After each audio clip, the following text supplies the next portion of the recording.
So today our topic is structural organization in animal body. Structural organization in animal. আমরা এই চ্যাপ্টারটা পাচ্ছি class 11 এ ইউনিট 2 and এই ইউনিট 2 তে আমরা সাইমালটেনিয়াসলি পড়ে থাকি plant tissue as well as animal tissue. তো ফার্স্ট অফ অল আমরা জানি না যে কোনো লিভিং বডির ক্ষেত্রে cell is the structural and the functional unit and এই সেলগুলো যখন তার স্ট্রাকচারের ভিত্তিতে বা তার কাজের রেসপেক্টে same then they forms a cluster and then they are termed as tissue. তারা যখন তাদের গঠন এবং কাজের ভিত্তিতে সমান তখনই তারা এই টিস্যু বা কলা তৈরি করে থাকে। এন্ড একটা মাল্টি সেলুলার অর্গানিজমস এর যখনই আমি স্ট্রাকচার দেখছি তার মানে সেখানে অবভিয়াসলি একটা well develop tissue system form হবে, যেখানে যত বেশি কমপ্লেক্সিটি তার সাথে সাথে কিন্তু তত বেশি টিস্যু সিস্টেমও ডেভেলপ করে। সো তাহলে দেখ অ্যানিমাল বডির এই যে টিস্যু তাকে কিন্তু আমরা স্টাডি করি and the study of animal tissue is known as histology. So what is histology? Histology is the study of animal tissue. Clear? And এই animal tissue কে যখনই আমরা স্টাডি করছি সেখানে আমরা মেইনলি চারটে গ্রুপে ডিভাইড করে থাকি। Animal tissue কে আমরা চারটে গ্রুপে ডিভাইড করছি। The first one is epithelial tissue. Epithelial tissue, right? The second one, muscular tissue. Third one, connective tissue. And the fourth one, neural tissue. আমরা জানি আমাদের প্রাণী কোষের ক্ষেত্রে এই চার রকম টিস্যু রয়েছে, যাদের মধ্যে থেকে আমরা রাখছি এপিথেলিয়াল টিস্যু। এপিথেলিয়াল টিস্যু বাংলাতে আমরা বলি আবরণী কলা, এবং এই epithelial tissue covers the entire surface of our body, আমাদের দেহকে ঢেকে রেখেছে। So it is the protective layer, right? So the skin is our protective layer, comes under epithelial. The second one is muscular tissue. পেশি কলা, আমাদের এই স্কিনের ঠিক নিচের দিকেই রয়েছে আমাদের পেশিগুলো, রাইট? তো তাহলে এই যে পেশি বা মাসল তার যে স্ট্রাকচার সেটাই আমরা এখানে ডিল করব। And the third one is connective tissue. Connective tissue কাকে বলছি না, যে টিস্যুটা আমাদের বডি বিভিন্ন অর্গানকে কানেক্ট করবে, প্রত্যেকটা পার্টকে কানেক্ট করে, দে আর কল কানেক্টিভ টিস্যু। এন্ড এর মধ্যে আমরা ছোটবেলা থেকে পড়ে আসছি আমাদের যে ব্লাড, আমাদের যে লিম্ফ, আমাদের যে different kind of areolar tissue, adipose tissue, সেই সব কিছু কিন্তু ওই কানেক্টিভ টিস্যুর আন্ডারে পড়ে যায়। এন্ড একেবারে ইনারমোস্ট পার্ট তাকে আমরা বলছি neural tissue. They are made up of neurons, isn't it? আর এই যে নিউরন গুলো আমার পুরো দেহেতে এন্টায়ার বডিতে ছড়িয়ে রয়েছে and they forms a network, যার মাধ্যমে আমরা বাইরে থেকে কোনো রকম স্টিমিউলিকে পারসিভ করি as well as সেই স্টিমিউলির রেসপেক্টে একটা রেসপন্স শো করব। তাহলে যেহেতু আমার সারা দেহে নিউরন গুলো ছড়িয়ে রয়েছে, সুতরাং বাইরের যে কোনো রকম চেঞ্জ, সেটা ইভেন ইন্টারনাল চেঞ্জও হতে পারে, তাকে আমরা পারসিভ করতে পারি। তো তাহলে অ্যানিমাল বডিতে টিস্যু হিসাবে কিন্তু 4 type of tissue, epithelial, muscular, connective and neural tissue. But we know that in case of প্লান্টের বডিতে কটা টিস্যু রয়েছে? First, there are 2 types mainly. What are the type? Meristematic tissue and permanent tissue. Clear? So আজকে আমরা তাহলে এই individual tissue system থেকে start করছি and let's start with the first one, epithelial tissue, right? So এই যে epithelial tissue, it is the outermost covering of our body. Epithelial tissue is the outermost covering of our body and it covers the body cavity also. আমার দেহের মধ্যে যে cavities গুলো রয়েছে, যে গহ্বর গুলো রয়েছে, তাদেরকেও এরা কভার করে থাকে। তো তাহলে এই যে এপিথেলিয়াল টিস্যু, এই এপিথেলিয়াল টিস্যুর যদি আমরা পিকচার দেখি তাহলে সেখানে আমরা বলবো ফার্স্ট পিকচার যে এই এপিথেলিয়াল টিস্যুতে যে সেলগুলো রয়েছে সেই সেলগুলো যখন অ্যারেঞ্জ হয় তারা ওয়ান অর মোর লেয়ারে অ্যারেঞ্জ হয়ে থাকতে পারে। Please write down the cells are arranged, the cells are arranged in one or more layer, right? And এই ক্ষেত্রে আমরা দেখতে পাবো এই যে সেলগুলো, এই সেলগুলো না ভীষণ কম্প্যাক্টলি অ্যারেঞ্জ থাকে।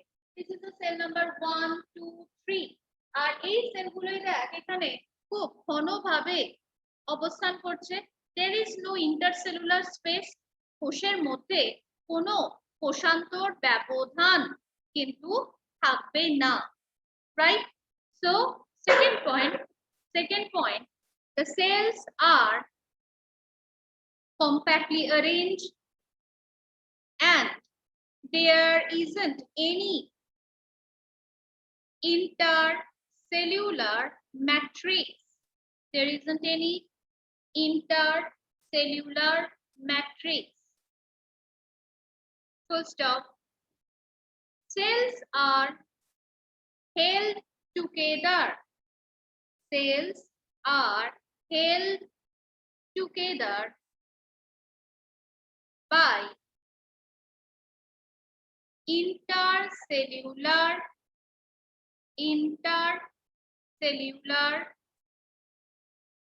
junctional complex. Junctional complex. এই যে প্রত্যেকটা সেল একটা সেল আর একটা সেলের সাথে যে জুড়ছে সেখানেই রয়েছে ওই ইন্টারসেলুলার জাংশনাল কমপ্লেক্সটা, রাইট? এন্ড থার্ড পয়েন্ট যেটা ভেরি ভেরি ইম্পর্টেন্ট, যে এই যে সেলগুলো তারা একটা মেমব্রেনের উপর অ্যারেঞ্জ রয়েছে। এই যে একটা membrane, this membrane is known as basement membrane. This membrane is known as basement membrane. বাংলাতে যাকে আমরা বলি ভিত্তি পর্দা, ঠিক আছে? একটা বেসমেন্ট মেমব্রেন, তার উপর এই সেলগুলো arrange. So please write down cells are arranged on the basement membrane. But please remember this basement membrane is a non-living nature. এ কিন্তু নিজে সজীব নয়, এই পয়েন্টটা যেন মনে থাকে। Basement membrane is a non-living structure, right? And এই যে এপিথেলিয়াল টিস্যু, এই এপিথেলিয়াল টিস্যু যে সেলগুলো, সেই সেলগুলো originate from any primary germ sell. এদের উৎপত্তিটা যদি আমরা দেখি, আমরা দেখতে পাবো আমাদের যে প্রাইমারি জার্ম সেল সেখান থেকে কিন্তু এরা তৈরি হচ্ছে। Let point up, cells are originate from primary germ layer. Example, epidermis of skin, from ectoderm, epidermis of skin, from ectoderm, আমাদের যে স্কিনটা সেটা ectoderm থেকে তৈরি হয়। সিলোমিক এপিথেলিয়াম, সিলোমিক কমা দিয়ে coelomic COELOMIC, coelomic epithelium from mesoderm, MESODERM, mesoderm, and mid-gut epithelium. Mid-gut epithelium from endoderm. Mid-gut epithelium from endoderm, and non-vascular.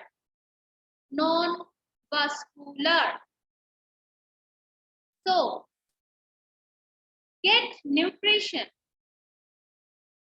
by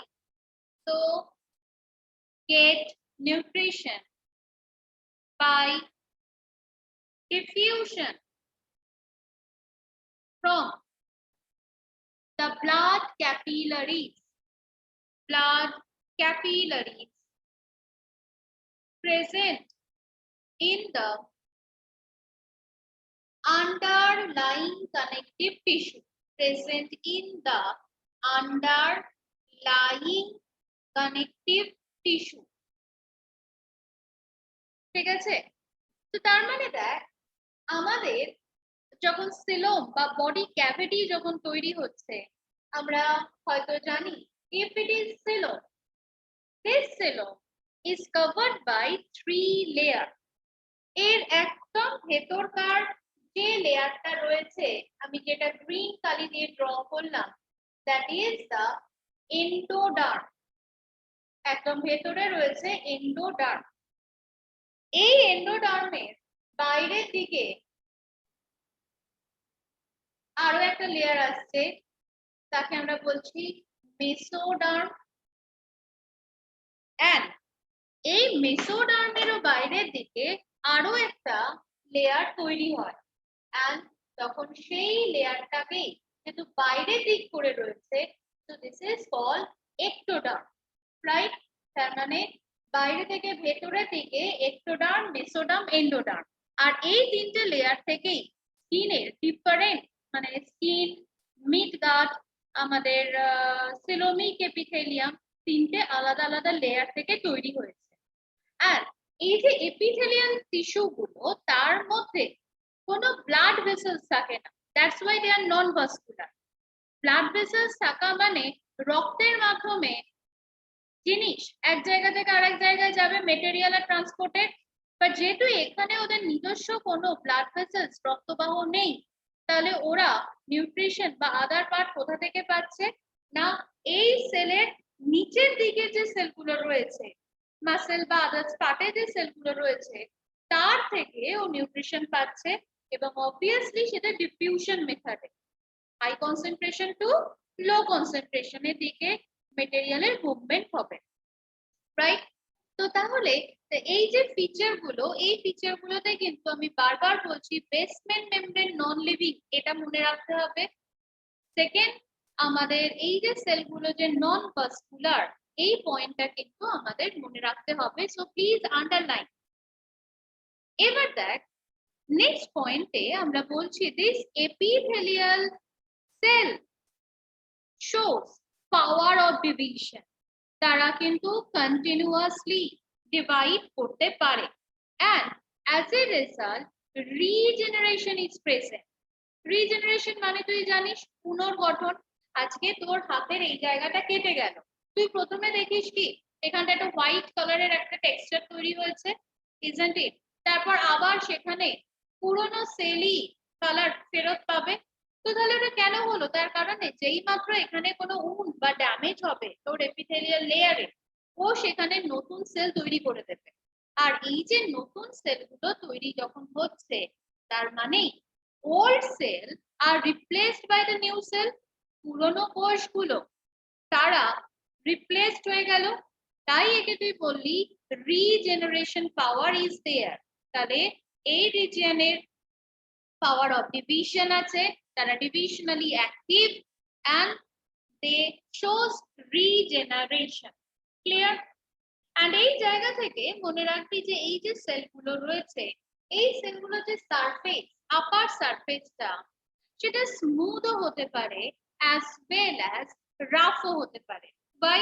Because এই জায়গা এই সেলটা আর এই সেলটার মধ্যে ধর এখন এখানে এরকম সিলিয়া বা ফ্ল্যাজেলা লাইক স্ট্রাকচার যদি তৈরি হয় তাহলে এই সেকেন্ড সেলটার আপার সারফেস কি আর স্মুথ রইলো? অবভিয়াসলি না। তাহলে cell number 1 is smooth as it lacks cilia or flagella, but cell number 2 surface is rough as it possesses cilia or flagella. So this is the next point. The cell surface may be smooth or rough on the presence of cilia and flagella. Clear? Now এরপরে দেখ আমরা দেখতে পাচ্ছি যে এই যে সেলগুলো এই প্রত্যেকটা সেল 1 2 3 হোয়াটএভার প্রত্যেকটা সেলের মধ্যে আমরা দেখতে পাই there are some junction তারা একজন আরেকজনের সাথে জুড়ে থাকে and এই যে জাংশন গুলোকে আমরা তিনটে ভাগে ভাগ করেছি number 1 Number A, tight junction. Number 2 is gap junction. And the third one is adhering junction. Adhering junction. ঠিক আছে? তিনটে জাংশনের নাম আমি বললাম tight junction, gap junction and adhering junction. See what are these? Tight junction আর adhering junction আর gap junction এর মধ্যে প্রথম আমি বলবো adhering junction. Say this is a cell number 1, this is a cell number 2. So these two cells are joined by each other by their surface. এই জায়গাটার মধ্যে একটা সিমেন্টিং সারফেস তৈরি হয়, আঠালো সাবস্টেন্স তৈরি হয় যেটা দিয়ে এই সেল দুটো তাদের সারফেসের এন্ড টু এন্ড জুড়ে যাবে, তাকে আমরা বলবো অ্যাডহিয়ারিং জাংশন। ঠিক আছে, জাস্ট মনে কর যখন বাড়ি বানানো হয় প্রথমে ইট দেয়া হলো, তার উপর একটা সিমেন্টের লেয়ার তৈরি করা হয়, তার উপর ইট বসানো হচ্ছে, আবার সিমেন্টের লেয়ার, আবার ইট, so that it forms a compact attachment, isn't it? তাহলে এই যে জাংশনটা ঠিক এরকম সেলের মধ্যেও রয়েছে আর তখন তাকেই বলবি adhering junction. Clear? What is tight junction?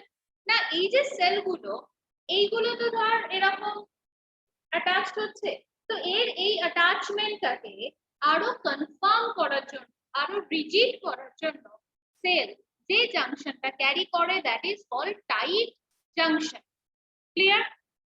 তার মানে অ্যাডহিয়ার করার জন্য এটা বেসমেন্ট মেমব্রেন, এই বেসমেন্ট মেমব্রেনের উপর এটা বেসমেন্ট মেমব্রেন আর এই বেসমেন্ট মেমব্রেনের উপরে সেলগুলো রয়েছে, তাহলে এটাকে আমরা বললাম অ্যাডহিয়ারিং জাংশন। আর এই সেল টু সেল যে অ্যাটাচড হলো তাকে বলি tight junction. But please remember এই জাংশন গুলোর মধ্যে আরো একটা রয়েছে গ্যাপ জাংশন। সেটা দিয়ে কি হবে না এর মধ্যে দিয়েও একটা ছোট মাইনিউট পোর থাকবে, ছিদ্র থাকবে, আর সেই ছিদ্রের মধ্যে দিয়ে একটা সেলের মেটেরিয়াল আর একটা সেলে মুভ করবে। ক্লিয়ার? তাকে তুই বললি গ্যাপ জাংশন, রাইট? এইটাকে আমি বলছি অ্যাডহিয়ারিং জাংশন, এটাকে বলেছি টাইট জাংশন, বাট এই টাইট জাংশনের উপরে one or two minute gaps are there, যার মধ্যে দিয়ে একটা সেলের মেটেরিয়াল এই সেল থেকে এই সেলে বা এই সেল থেকে এই সেলে মুভ করবে, right? So this is called gap junction. Done? তার মানে আমাদের ছট করে ওখানে লেখ tight junction prevent leakage, tight junction prevent leakage of substance, adhering junction